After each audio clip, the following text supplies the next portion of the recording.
Metro ಕದನ ರಾಜ್ಯ versus ಕೇಂದ್ರ. ರಾಜ್ಯ ಸರ್ಕಾರ ಹೇಳೋದೇನು? ವಿಜಯ ಕರ್ನಾಟಕ ವೀಕ್ಷಕರಿಗೆ ಸ್ವಾಗತ. ನಾನು ಶಂಕರ್ ನಾಯಕ್.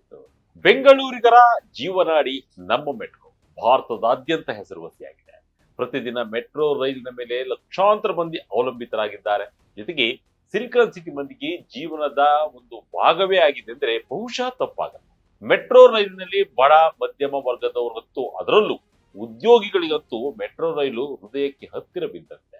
ಇದೀಗ ಮೆಟ್ರೋ ಪ್ರಯಾಣ ದರ ಏರಿಕೆ ಇದೇ ಜನರಿಗೆ ಬಿಸಿ ತುಪ್ಪವಾಗಿ ಪರಿಣಮಿಸಿದೆ.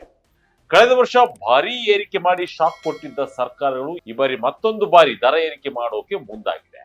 ಆದ್ರೆ ಸದ್ಯ ದರ ಏರಿಕೆ ನಿರ್ಧಾರ ನಮ್ಮದಲ್ಲ ಎಂದು ಕೇಂದ್ರ ಹಾಗೂ ರಾಜ್ಯ ಸರ್ಕಾರಗಳ ಜನಪ್ರತಿನಿಧಿಗಳು ಹೇಳುತ್ತಿದ್ದಾರೆ. ಒಬ್ಬರ ಮೇಲೆ ಒಬ್ಬರು ಆರೋಪ ಮಾಡ್ತಿದ್ದಾರೆ. ವಾಸ್ತವವೇನು? ಮೆಟ್ರೋದಲ್ಲಿ ಯಾವ ಸರ್ಕಾರದ ಪಾತ್ರ ಎಷ್ಟು? ಈ ಬಗ್ಗೆ ವಿವರ ಇಲ್ಲಿದೆ. 2025ರಲ್ಲಿ ಏರಿಕೆ ಬಳಿಕ ಮತ್ಯಾಕೆ ಏರಿಕೆ? ಡಿಸಿಎಂ ಡಿಕೆಶಿ ಮೆಟ್ರೋ ದರ ಏರಿಕೆ ಬಗ್ಗೆ ಹೇಳಿದ್ದೇನು?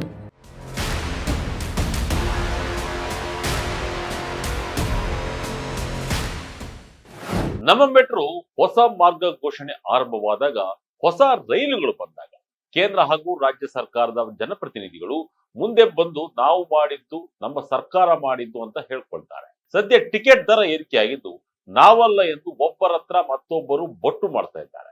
ಫೆಬ್ರವರಿ 9ರಿಂದ ಅನ್ವಯವಾಗುವಂತೆ ಮೆಟ್ರೋ ಟಿಕೆಟ್ ದರವನ್ನ 5% ಹೆಚ್ಚಳ ಮಾಡಲಾಗಿದೆ. 2025ರಲ್ಲಿ ಒಮ್ಮೆಗೆ 51% ಏರಿಕೆ ಬಳಿಕ ಮತ್ತೆ ಒಂದೇ ವರ್ಷದ ಅಂತರದಲ್ಲಿ ಮತ್ತೆ ದರ ಪರಿಷ್ಕರಣೆ ಆಗಿರುವುದು ಪ್ರಯಾಣಿಕರ ಕೋಪಕ್ಕೆ ಕಾರಣವಾಗಿದೆ.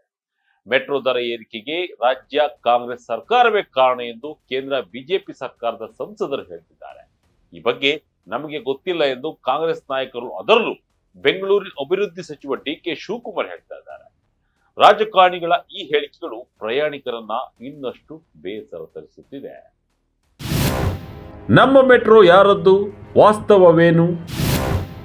ದರ ಪರಿಷ್ಕರಣೆ ಮಾಡೋದು ಯಾರು?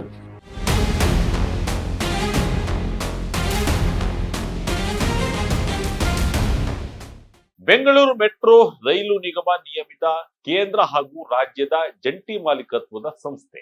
ಸರ್ಕಾರ 2 ಸಮಾನ ಅನುದಾನ ನೀಡುತ್ತದೆ.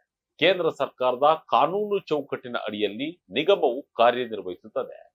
ಪ್ರಮುಖವಾಗಿ ಕೇಂದ್ರ ಸರ್ಕಾರದ ಕಾಯ್ದೆಗಳ ಅಡಿಯಲ್ಲಿ, ಉದಾಹರಣೆಗೆ ಮೆಟ್ರೋ ರೈಲ್ವೇಸ್ ಕಾಯ್ದೆ 1978 ಮತ್ತು 2002ರ ಅಡಿಯಲ್ಲಿ ಕಾರ್ಯನಿರ್ವಹಿಸುತ್ತವೆ.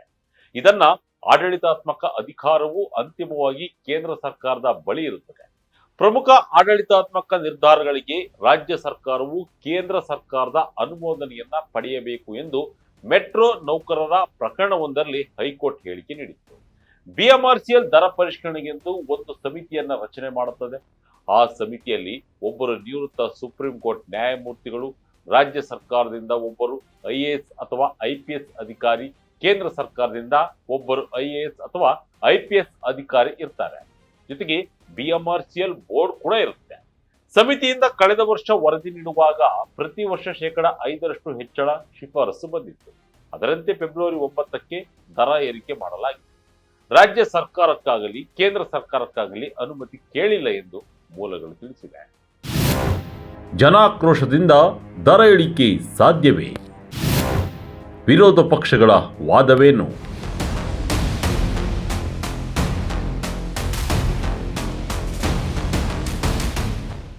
ಜನಾಕ್ರೋಶ ವ್ಯಕ್ತವಾದರೆ ಕರ್ನಾಟಕದ ಸಿಎಂ ಅಥವಾ ಕೇಂದ್ರ ಸರ್ಕಾರದ ಕೇಂದ್ರ ವಸತಿ ಮತ್ತು ನಗರ ವ್ಯವಹಾರಗಳ ಸಚಿವರುಗಳು ಸೂಚನೆ ನೀಡಿದರೆ ದರ ಇಳಿಕೆ ಸಾಧ್ಯವಿದೆ. ಜೊತೆಗೆ ದರ ಪರಿಷ್ಕರಣೆ ಸಮಿತಿಯನ್ನ ಬದಲಾವಣೆ ಕೂಡ ಮಾಡಬಹುದು. ಈ ದರವನ್ನ ಕೇಂದ್ರ ಸರ್ಕಾರ ಹೆಚ್ಚಿಸಿಲ್ಲ. ಕೇಂದ್ರ ಸರ್ಕಾರ ಹೆಚ್ಚಿಸುವುದಾದರೆ ದೇಶದ ಎಲ್ಲಾ ಮೆಟ್ರೋ ದರವನ್ನ ಹೆಚ್ಚಿಸುತ್ತದೆ. ದಿಲ್ಲಿಯಲ್ಲಿ ಹೆಚ್ಚಿಸಿದ್ರೂ 1 ಅಥವಾ 2 ರೂಪಾಯಿ ಹೆಚ್ಚಿಸುತ್ತದೆ. ಆದರೆ ನಮ್ಮ ಮೆಟ್ರೋ ಕಳೆದ ವರ್ಷ ದರ ಹೆಚ್ಚಿಸಲು ರಾಜ್ಯ ಸರ್ಕಾರವೇ ನಿರ್ದೇಶನ ನೀಡಿತ್ತು ಎಂದು ತೇಜಸ್ವಿ ಸೂರ್ಯ ಹೇಳಿದ್ದಾರೆ. ಈ ವಿಚಾರ ರಾಜ್ಯ ಸರ್ಕಾರದವರೆಗೆ ಬರುವುದಿಲ್ಲ. ಕೇಂದ್ರ ಸಚಿವಾಲಯದ ಕಾರ್ಯದರ್ಶಿ ಈ ಸಮಿತಿಯ ಮುಖ್ಯಸ್ಥರು. ರಾಜ್ಯದಿಂದ 4 ಜನಪ್ರತಿನಿಧಿಗಳಿದ್ದರೂ ತೀರ್ಮಾನ ಮಾಡುವುದು ಅವರೇ. ಕರ್ನಾಟಕದವರನ್ನೇ ಈ ಸಮಿತಿ ಅಧ್ಯಕ್ಷರನ್ನಾಗಿ ನೇಮಿಸಲು ಅನುಮತಿಯನ್ನ ಸಂಸದರು ಕೊಡಿಸಲಿ. ಕೇಂದ್ರ ಸರ್ಕಾರ ಮೆಟ್ರೋ ಯೋಜನೆಗೆ ನೀಡುವುದು ಕೇವಲ 12% ರಿಂದ 13% ಮಾತ್ರ. ಕೇಂದ್ರದವರು ಅಧ್ಯಕ್ಷರಾಗಿರ್ತಾರೆ ಎಂದು ಈ ಹಿಂದೆ ಒಪ್ಪಂದಕ್ಕೆ ಸಹಿ ಹಾಕಲಾಗಿದೆ ಎಂದು ಡಿಸಿಎಂ ಹೇಳ್ತಾರೆ.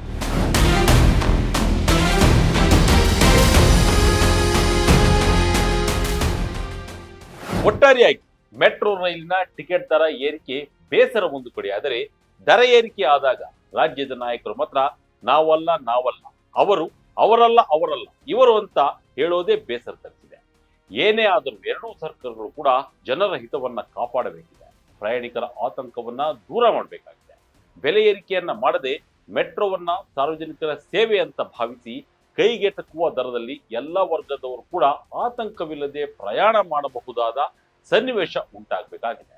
ಮುಂದಿನ ದಿನಗಳಲ್ಲಿ ರಾಜಕೀಯ ಚರ್ಚೆ ಹೊರತಾಗಿ ಎರಡೂ ಸರ್ಕಾರಗಳು ಸಮನ್ವಯತೆಯಿಂದ ನಡೆದುಕೊಂಡು ಜನರ ಹಿತ ಕಾಪಾಡ್ತಾರಾ ಅನ್ನೋದನ್ನ ಕಾದು ನೋಡಬೇಕಿದೆ. ಇದಾಗಿತ್ತು ಈ ಕ್ಷಣದ ಇಂಟ್ರೆಸ್ಟಿಂಗ್ ಸ್ಟೋರಿ. ಇದೇ ರೀತಿಯ ಸ್ಟೋರಿಗಾಗಿ Vijaya Karnataka website, YouTube page, Facebook page follow ಮಾಡ್ತಾ ಇದ್ದೀನಿ. ಧನ್ಯವಾದ.